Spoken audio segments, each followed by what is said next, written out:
Bismillahirrahmanirrahim. Assalamualaikum warahmatullahi wabarakatuh. Alhamdulillahirabbil alamin wa bihi nasta'inu ala umurid dunya waddin. Wassalatu wassalamu ala asrofil anbiya'i wal mursalin wa ala alihi wa sahbihi ajmain, amma ba'du. Jamaah Masjid An-Nasr rahimakumullah, kembali kita dipertemukan oleh Allah di dalam majelis yang mulia ini. Kita bersyukur kehadirat Allah Subhanahu wa taala yang terus memberikan nikmat kepada kita. Salawat dan salam semoga tercurah kepada junjungan kita Nabi Muhammad sallallahu alaihi wasallam. Kulsub pada pagi hari ini mengambil tema mengenai mencari ridho Allah.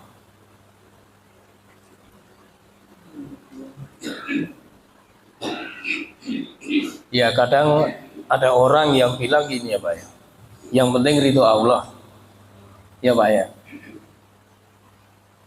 benar memang ucapan itu, tetapi ucapan itu ya perlu pembuktian.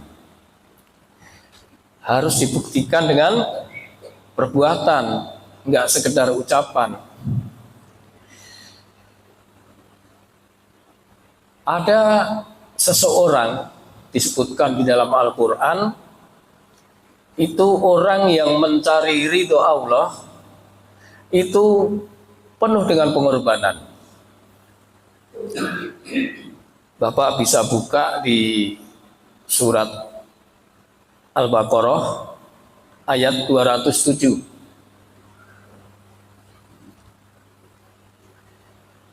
Di situ Allah berfirman, A'udzubillahi minasyaitonirrajim. Wa minan nasi may yastari nafsahu batigo amardatillah. Wallahu raufum bil ibad. Dan di antara manusia ada orang yang mengorbankan dirinya untuk mencari keridhaan Allah. Ya. Bapak pernah baca ini terus nyantel itu, siapa ini orang yang mencari keridhaan Allah ini? Ya. Jadi ada pengorbanan seseorang itu dalam rangka mencari keridhaan Allah. Kira-kira apa ini Pak pengorbanannya? Pengorbanannya dengan harta dan jiwa. Ini kita ini udah kerja capek-capek, ternyata hartanya ada sebagian milik orang lain. Kita korbankan. Kita harus infak dengan harta, bahkan dengan korban seperti kemarin. Itu juga mengeluarkan harta diri kita. Begitu juga naik haji juga perlu pengorbanan dengan harta. Selain dengan harta, pengorbanannya dengan jiwa. Apa Pak misalnya dengan jiwa ini?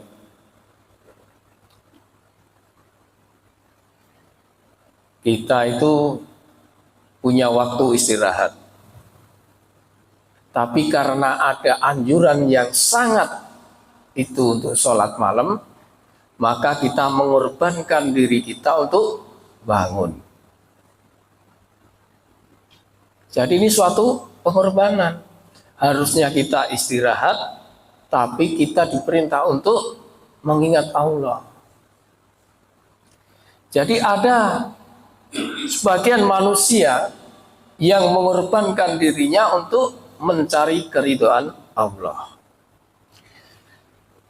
Nah, untuk mendapatkan ridho Allah tentu melalui sesuatu yang sangat kita butuhkan. Ada dua hal yang sangat kita butuhkan. Apa Pak kira-kira Pak? Ini kalau kita nggak dapat ini udah nasib ini, Pak. Yaitu ampunan dan apa Pak Jul? Rahmat. Betul Pak Jul. Ampunan dan rahmat. Ini dua ini yang harus dilalui. Sebab tanpa mendapatkan ampunan, rasanya nonsen untuk mendapatkan rahmat. Karena rahmat inilah yang akan mengantarkan seseorang masuk surga. Kata Nabi SAW, la yudkhilu ahada minkum amaluhul jannah wala yujiruhu minan nar. Tidak ada amalan seorang pun yang bisa memasukkan ke dalam surga dan menyelamatkan dari neraka. Kata Nabi, illa ana. Ya. Tidak juga aku. Illa birahmati minallah. Kecuali dengan rahmat Allah. Hadis riwayat Muslim. Jadi masuk surga itu karena rahmat Allah. Makanya kita tadi untuk mendapatkan ridho harus mendapatkan rahmat Allah. Juga ampunan tentu. Nah, sekarang gimana cara mendapat ampunan dan rahmat? Gimana Pak? Cara mendapat ampunan dan rahmat. Yang pertama, ya minimal kita sebutkan dua. Yang pertama adalah membersihkan diri dengan cara banyak beristighfar, banyak mohon ampun dan bertaubat. Gitu. Kalau kita kiaskan seseorang yang akan menemui bosnya saja, nggak mungkin dia dari comberan langsung temu. Pasti membersihkan diri dulu. Ya Pak Tato? Ya Mbak Haji ya? Harus bersih dulu. Nah, dituntun oleh syariat ini untuk membersihkan diri, yaitu dengan mohon ampun atau istighfar dan bertobat. Kapan istighfar ini dan bertobat ini dilakukan? Tentu kapan saja bisa ya Pak ya. Kapan saja bisa. Duduk sini.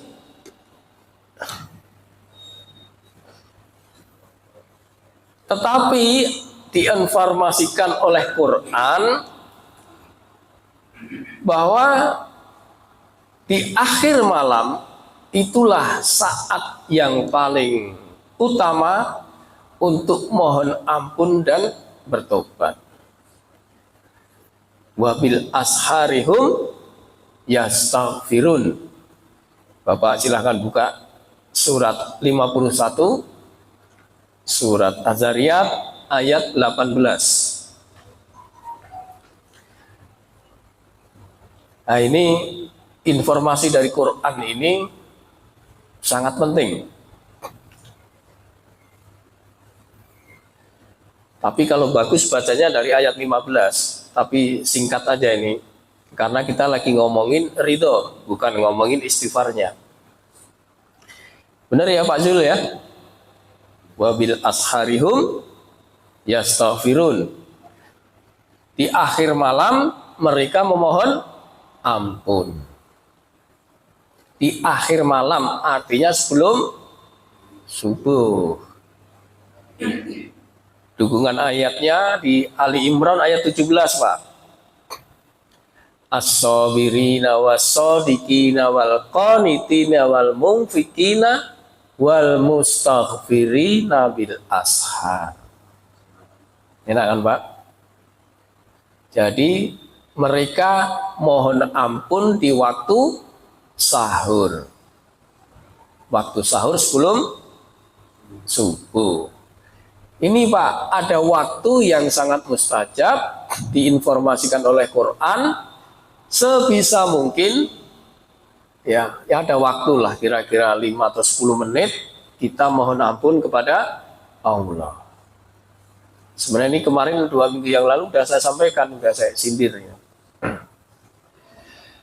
Nah, hal ini sejalan dengan hadis Rasulullah SAW,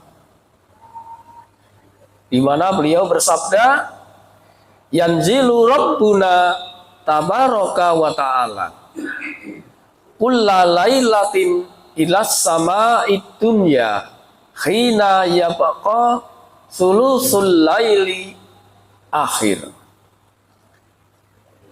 Tuhan kita turun ke langit dunia setiap malam, yaitu ketika sulusu laili akhir, yaitu sepertiga malam akhir.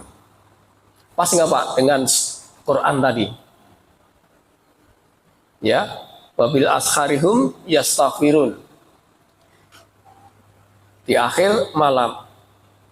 Kemudian Allah berfirman, Allah turun ke langit bumi, Allah berfirman, fayaqul man yad'uni fastajibalahu, barang siapa yang berdoa kepadaku maka akan aku kabulkan. Wa man yas'aluni fa'utiyahu, barang siapa yang meminta kepadaku akan aku berikan.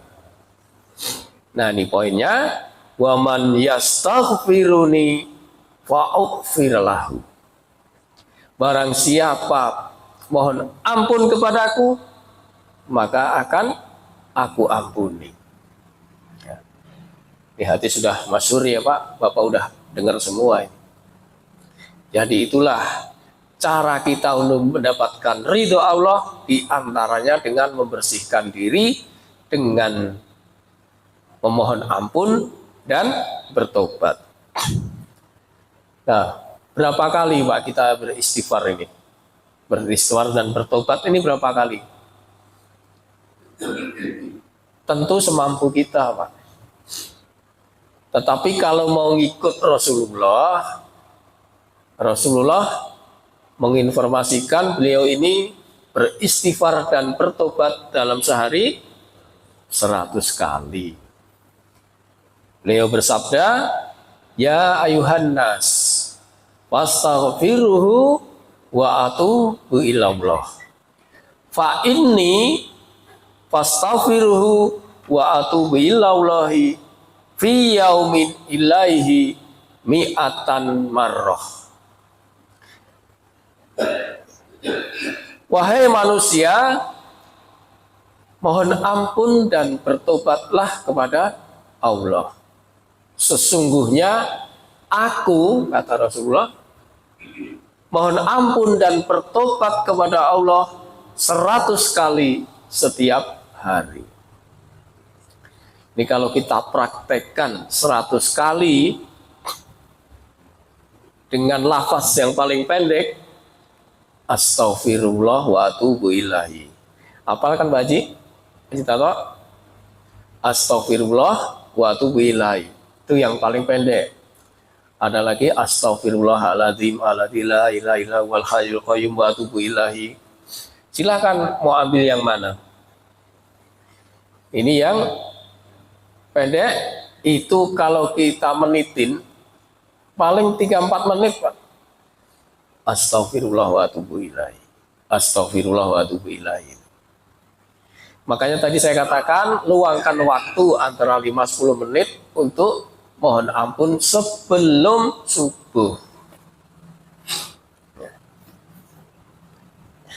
Nah, selain beristighfar dan mohon ampun, yaitu dengan cara beramal soleh. Nah, kalau beramal soleh itu tentu banyak sekali macamnya. Dengan melakukan amal soleh, maka akan mendapatkan ampunan. Artinya dibersihkan.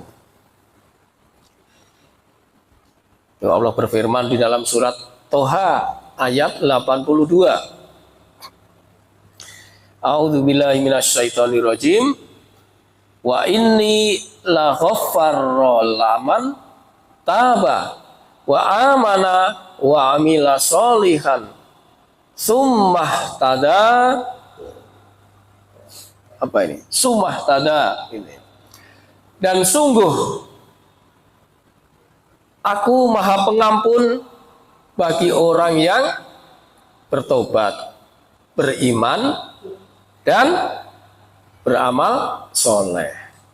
Kemudian tetap dalam penunjuknya. Nah itulah kata Allah tadi, aku sungguh maha pengampun bagi orang yang bertobat, kemudian yang beriman dan beramal soleh. Itulah amal soleh membuat kita diampuni oleh Allah Subhanahu wa Ta'ala. Nah, amal soleh ini bisa dikategorikan dua, Pak. Dari hablum minanas dan hablum minallah. Apa ini hubungannya dengan manusia? Hablum minanas, amal soleh ini menolong. Banyak ya Pak ya? Banyak sekali. Nah, ada rumus kalau kita mau ditolong Allah. Ini rumus. Kata Nabi SAW dalam riwayat Tirmizi, "Wallahu fi aunil abdi, makanal abdu fi auni akhi." Allah senantiasa menolong hambanya selama hambanya menolong saudaranya. Nah, ini rumus, Pak.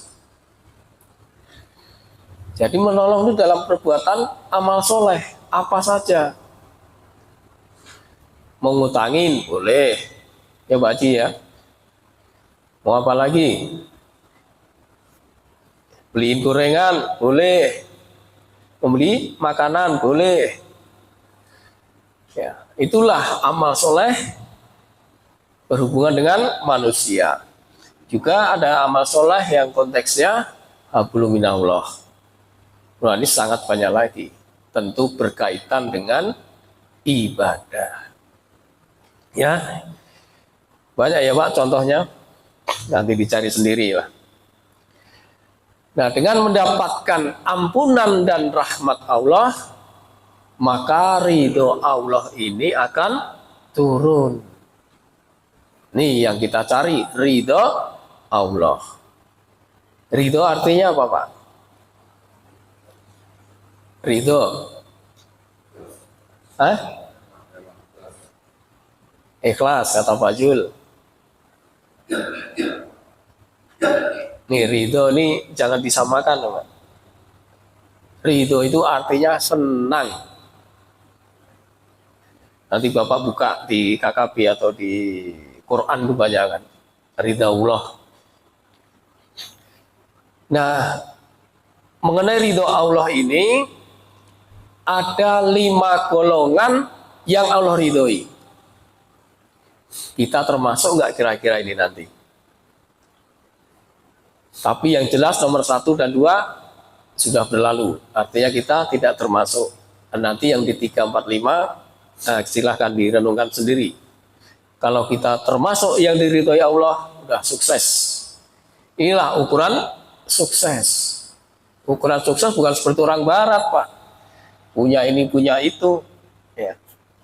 Tapi ukuran sukses dalam Islam ini mendapatkan ridho Allah. Yang pertama adalah golongan salaf. Salaf itu artinya apa Pak? Orang terdahulu. Namanya orang terdahulu, makanya bukan golongan kita. Kita tidak termasuk di dalam golongan salaf. Kita buka surat At-Taubah ayat 100 Pak. Surat ke-9 ayat 100. Allah berfirman, A'udzubillahi minasyaitonirrajim. Wasabiqunal awwaluna minal muhajirina wal ansor waladzina tabauhum bi ihsan radhiyallahu anhum wa radu'an.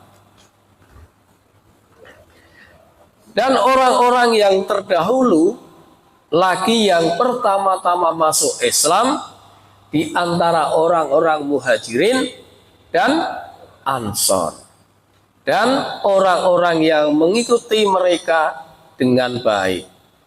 Allah ridho kepada mereka, Allah senang kepada mereka, dan mereka pun ridho kepada Allah. Itu ya Pak. Jadi itu golongan salaf, yaitu orang yang diridhoi Allah dan mereka pun ridho kepada Allah. Nah, ada contoh beberapa golongan salaf ini yang sudah dijamin masuk surga.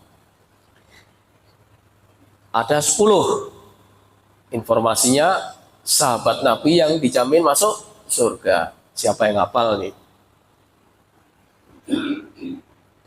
Yang pertama, Abu Bakar Siddiq. Ini pengetahuan Pak, buat pengetahuan kita. Yang pertama Abu Bakar Siddiq, yang kedua Umar, yang ketiga Utsman, yang keempat Ali, yang kelima ini, yang kelima sampai 10 ini, yang kelima siapa? Bukan Pak, Thalhah bin Ubaidillah. Thalhah bin Ubaidillah. Ini salah satu sahabat pertama yang masuk Islam. Thalhah ini dikenal dengan keberaniannya di medan perang. Terus kemudian yang keenam, Zubair bin Awam. Ini juga jarang nih didengar telinga kita. Zubair ini adalah sepupu Rasulullah SAW. Ini juga terkenal dengan keberaniannya, dan merupakan dikisahkan ini prajurit terbaik Rasulullah. Kemudian Abdurrahman bin Auf. Ini orang saudagar yang tajir, kaya raya, tapi sangat dermawan. Yang ke-8 yaitu Sa'ad bin Abi Waqqas. Kemudian yang 9 Sa'id bin Zaid. Ini juga sahabat yang setia, dan dikisahkan ini doanya mustajab. Jadi Sa'id bin Zaid itu kalau berdoa mustajab doanya. Yang 10 yaitu Abu Ubaidillah bin Jarrah, yaitu pemimpin yang dipercaya dan ikut serta waktu hijrah bersama Rasulullah SAW. Jadi itulah golongan salaf, orang terdahulu, di antaranya 10 orang sahabat Nabi yang sudah dijamin surganya. Jadi kita boleh mengikuti beliau ini Pak. Nah, jumlah salaf itu kira-kira berapa Pak? Jumlah sahabat Nabi lah, itu aja. Ketika Nabi mau wafat itu diperkirakan sahabat Nabi sejumlah 62.000. Ini saya pernah membayangkan 62.000 berarti satu stadion ya Pak ya. Kira-kira segitulah.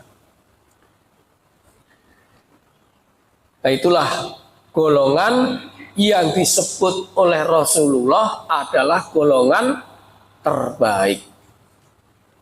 Golongan terbaik kan zaman sahabat, zaman Nabi, terus kemudian tabi'in, pengikut Nabi, pengikut sahabat, terus tabi'in, tabi'ut, yaitu pengikut tabi'in.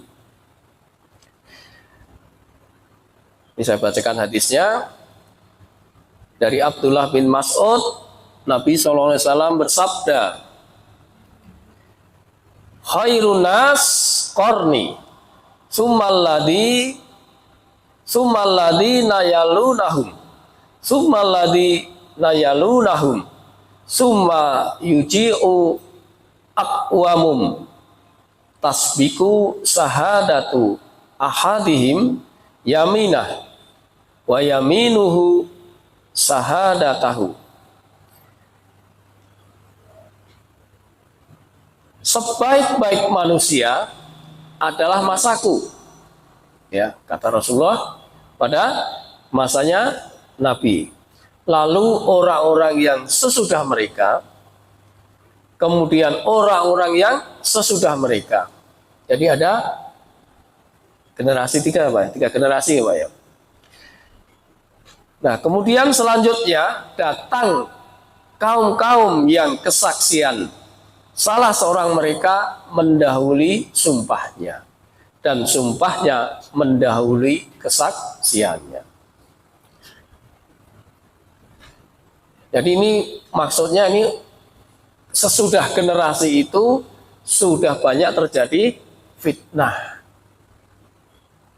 maka tidak termasuk digolongkan dalam golongan yang terbaik, generasi terbaik.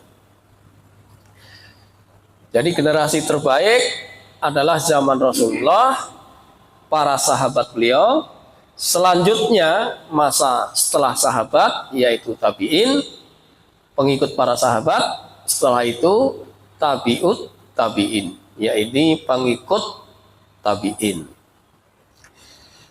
Itu yang pertama, golongan salaf. Itu orang yang diridhoi Allah. Kemudian yang kedua, golongan kedua yaitu orang yang beriman dan bersumpah setia kepada Rasulullah. Apa yang maksudnya, Pak? Bersumpah setia kepada Rasulullah yaitu baiat. Baiat, ya. Kita buka ayatnya di surat Al-Fat, surat 48 ayat 18. Surat ke-48 ayat 18. A'udzubillahi minasyaitonirrajim. Laqad radhiyallahu 'anil mu'minina idz yubayyi'unak. Yubayyi'unaka tahtas sajarati fa'alima ma fi qulubihim wa anzalas sakinata 'alaihim wa asabahum fatahan qariban. Ya. Lakot, lanya udah sungguh, kotnya juga sungguh. Berarti ini sangat ditekankan. Lakot, sungguh-sungguh Allah telah meridhoi orang-orang yang beriman ketika mereka berjanji setia kepada Rasulullah. Tahta sajari, di bawah pohon. Intinya itu, Pak. Jadi orang yang berbaiat, sumpah setia kepada Rasulullah, artinya mengikuti apa yang dilakukan oleh Rasulullah. Maka orang yang seperti ini diridhoi oleh Allah, dan mereka pun ridho kepada Allah. Nah, kita juga tidak termasuk yang nomor dua ini, karena kita tidak langsung berbaiat kepada Rasulullah, tapi kita bisa mengikuti jalannya Rasulullah melalui hadis-hadisnya. Yang ketiga yaitu golongan yang beriman, beramal soleh, dan yang takut kepada Allah Subhanahu wa Ta'ala. Itu biasa di surat, Bapak udah hafal semua, yaitu surat Bayyinah ayat 78 itu, Pak. Innalladzina amanu wa amilus solihati ulaikahum khairul bariyah. Sungguh orang-orang yang beriman dan mengerjakan amal soleh, mereka itu adalah apa? Sebaik-baik manusia. Jazaohum inda rabbihim jannatu adnin tajri min tahtiyal anharu khalidina fiha abada. Radhiyallahu anhu wa radu an. Ya. Dzalika liman khasyiya rabbah. Mereka itu takut kepada Allah. Benar kan Pak Anto ya? Nah ini golongan yang beriman dan beramal soleh dan yang takut kepada Allah. Sebab ada orang yang ngaku beriman tapi nggak takut. Benar nggak Pak? Ini detail, takut sama Allah. Kan ada orang yang beriman, ngaku beriman, tapi masih melakukan maksiat. Artinya dia tidak merasa diawasi Allah. Karena tidak takut. Nah ini golongan ini, orang yang takut kepada Allah itu, dia mengaplikasikan ihsan. Dia merasa diawasi. Anta budallah ka'annaka tarok. Fa ilam takun tarok fa innahu yarok. Engkau beribadah kepada Allah seolah-olah engkau melihat Allah. Dan jika engkau tidak melihat, dan pasti engkau tidak melihat, maka Allah Maha melihat. Artinya kita diawasi. Nah kalau kita sudah merasa diawasi, harusnya timbul rasa takut. Betul. Ya Pak ya. Ini golongan yang beriman, amal soleh, dan takut kepada Allah. Nah ini kita masuk nggak ini? Yang ketiga ini. Kalau kita ada di dalam 3 hal tadi, insya Allah kita masuk orang yang diridhoi Allah. Kemudian yang keempat, yaitu golongan orang yang siddiq, orang yang jujur.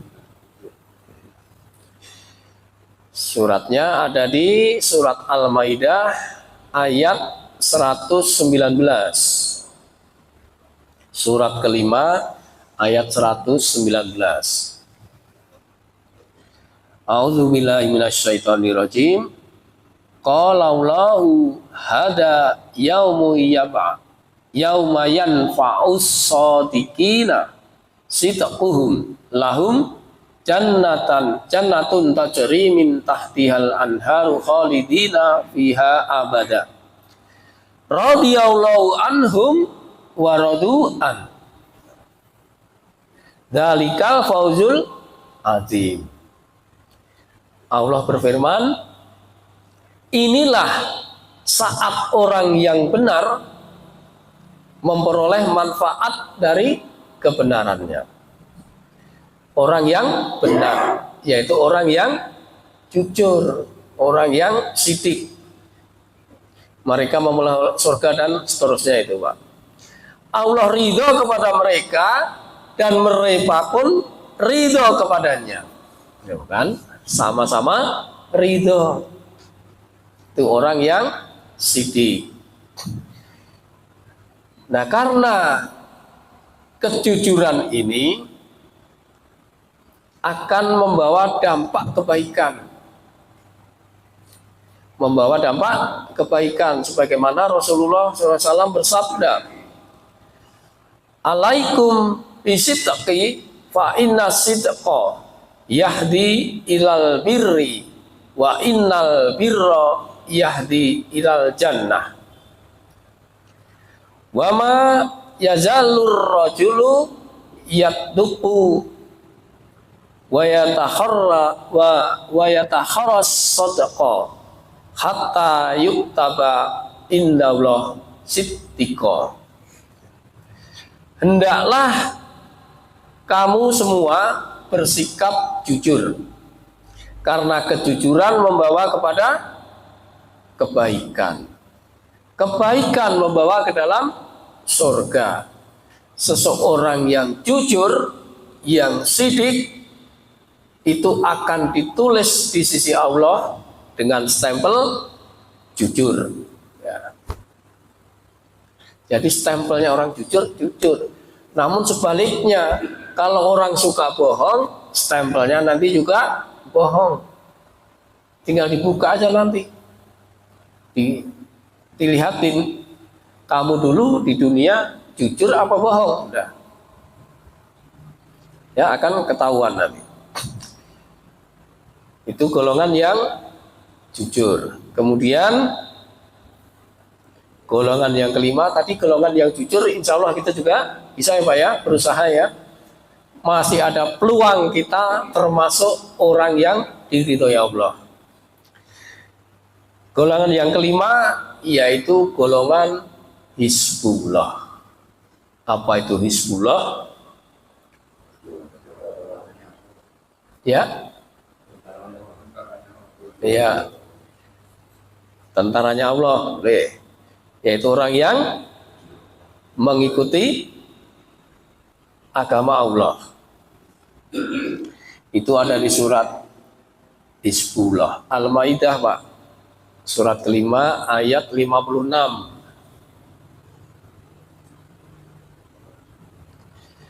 A'udzu billahi minasyaitonir rajim. Wa may yatawallahu wa rasulahu walladzina amanu fa inna hizballahi humul ghalibun. Dan barang siapa menjadikan Allah, Rasulnya, dan orang-orang yang beriman sebagai penolongnya, maka sungguh pengikut agama Allah itulah yang menang. Nah, ini kan belum jelas ini ya, masih belum jelas. Ma'nu fa inna hizbullah itu loh Pak. Ada kata hizbullah kan? Ya itu. Pengikut agama Allah. Ya. Kemudian dukungannya ada di ayat 58, ayat Mujadilah ayat 22 Pak, surat Mujadilah ayat 22. Nah, ini di sini ada kalimat ridhonya Pak. Sebentar, Mujadilah itu 58.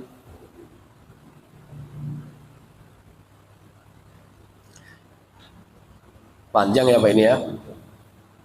Nah, kita bacaan artinya aja. Engkau tidak akan mendapatkan suatu kaum yang beriman kepada Allah dan hari akhir saling berkasih sayang dengan orang-orang yang menentang Allah dan Rasulnya, sekalipun itu bapaknya, anaknya, saudaranya, atau keluarganya.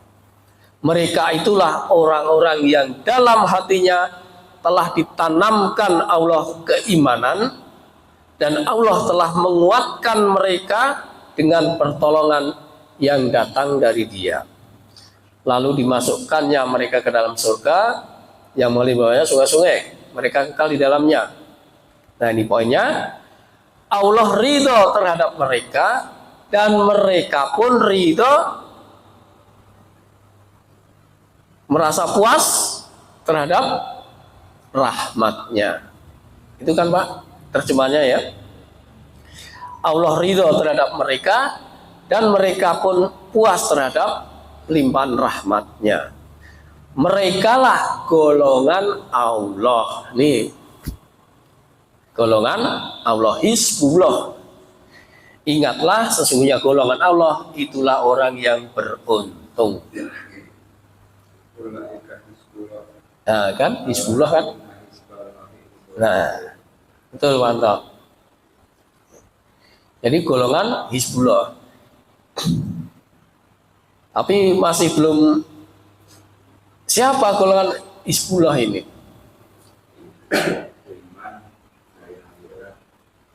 Ya, golongan Hizbullah ini Ciri-cirinya ada di surat Al-Maidah 55.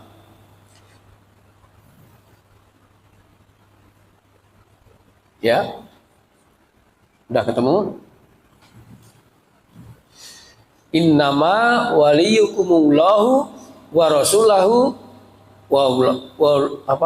walazina amanul lazina yuqimus sholata wa yu'tunaz zakata wa hum raqiun.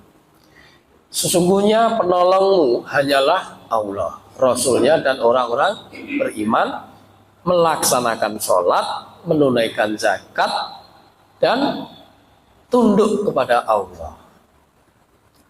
Ya, itulah golongan Hizbullah. Nah, hakikatnya memang ridho Allah itu nanti di hari akhir, disitulah akan ada siksa, ada ampunan, ada ridho Allah. Itu ada di surat Al-Hadid 57 ayat 20. Wa fil akhirati adzabun sadidum wa maghfiratum minallah wa ridwana. Dan di akhirat nanti ada azab yang keras dan ampunan dari Allah serta keridhoannya. Itu ya Pak ya. Nah, kemudian ini rahasia, ternyata ridho Allah itu lebih besar daripada ridhonya Allah itu lebih besar daripada surga. Pada surga yang kita idamkan Pak. Tetapi masih ada yang lebih besar daripada surga, yaitu ridho Allah. Silakan dibuka di surat At-Taubah ayat 72. Surat ke-9 ayat 72. A'udzubillahi minasyaitonirrajim. Wa'adallahul mu'minina wal mu'minat jannatin tajri min tahtihal anharu khalidina fiha wa masakina thayyibatan fi jannatin adn wa ridwan minallah akbar, gitu ya Pak. Dzalika humul fawzul adzim. Ya, Allah menjanjikan kepada orang-orang mukmin laki-laki dan perempuan akan mendapatkan surga yang mengalir di bawahnya sungai-sungai, mereka kekal di dalamnya, dan mendapat tempat yang baik dari surga Aden, dan keridhaan Allah lebih besar. Itulah kemenangan yang agung.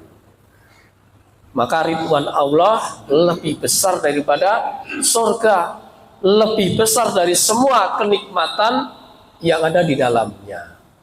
Inilah. Nah, ini didukung oleh hadis di mana Rasulullah SAW bersabda, ini juga agak panjang ini, tapi nggak apa-apa, saya bacakan hadisnya. Innallaha tabaraka wa ta'ala yaqulu li ahlil jannah. Sesungguhnya Allah tabaraka wa ta'ala berfirman kepada penduduk surga. Ya ahlal jannah, wahai penduduk surga. Jadi penduduk surga disapa oleh Allah. Ya ahlal jannah. Kemudian penduduk surga menjawab, fayaquluna labbaika rabbana wa sa'daika, fayaqul, aku penuhi panggilanmu ya Allah. Terus Allah berfirman, fayaqul hal raditum, apakah kalian telah ridho dan puas? Mereka menjawab, fayaqul Wa malana la nardo wa qad a'daitana malam tu'di ahadan min khalqik. Ya, mereka menjawab, mengapa kami tidak ridho? Kami ridho engkau berikan kepada seseorang, engkau berikan kepada seorang pun dari makhlukmu. Kemudian Allah berfirman, aku berikan kepada kalian sesuatu yang lebih bagus dari itu semua. Mereka menjawab, wahai Rabb, apakah sesuatu itu yang lebih utama dari itu semua? Allah berfirman, aku tempatkan ridhoku atas kalian semua, sehingga aku tidak akan pernah murka kepada kalian setelah itu selama-lamanya. Jadi orang yang di dalam surga tadi disapa oleh Allah, ya alal jannah, wahai penduduk surga. Kemudian penduduk surga menjawab, apa tadi? Ya, aku memenuhi panggilanmu. Terus kemudian dikasih tahu oleh Allah, apakah kamu ridho di surga ini? Ridho. Kenapa kami tidak ridho? Allah kasih tahu, ada yang lebih besar daripada ini, daripada surga, yaitu sejak saat ini aku tidak akan murka kepada kalian selama-lamanya. Jadi kalau udah di surga tidak ada kemurkaan Allah. Demikian juga Rasulullah di dalam riwayat Al-Hakim, kalau tadi Bukhari Muslim, beliau bersabda, idza dakhala ahlul jannah al-jannah qala yaqulullah. Allah berfirman, bila penduduk surga telah masuk surga, kemudian Nabi bersabda, Allah berfirman, yaqulullah, hal yastahuna say'an fa'aridakum. Apakah kalian menginginkan sesuatu sehingga aku tambahkan untuk kalian? Jadi orang penduduk surga ini masih ditawarin sama Allah. Apakah kalian menginginkan sesuatu yang aku tambahkan untuk kalian? Maka mereka menjawab, fayaquluna rabbana wa ma fawqa ma a'daitana. Wahai Rabb kami, apakah sesuatu yang lebih agung daripada apa yang kau berikan kepada kami? Maka Allah berfirman, qala yaqulu ridwani akbar. Maka Allah berfirman, ridho Allah itu lebih besar daripada surga dan seisinya. Jadi kita sekarang selain memang menginginkan surga, tapi kita harus dengan ridho Allah. Kita mencari ridho Allah. Nah, mudah-mudahan kita menjadi paling tidak 3 golongan tadi ya. Ada golongan yang beramal soleh dan tunduk, takut. Juga ada golongan yang sidik dan golongan Hizbullah. Itulah kunci sukses seorang muslim adalah mendapatkan ridho Allah Subhanahu wa taala. Demikian saya kira sudah masuk suruk. Mau ada tambahan? Kalau enggak kita tutup. Ya kita nanti diskusi di luar. Demikian kulsub pada pagi hari ini, mudah-mudahan ada manfaatnya. Kita tutup dengan berdoa kafaratul majlis. Subhanakallahumma wa bihamdika asyhadu an la ilaha illa anta astaghfiruka wa atubu ilaik. Billahi taufiq wal hidayah. Wassalamualaikum warahmatullahi wabarakatuh.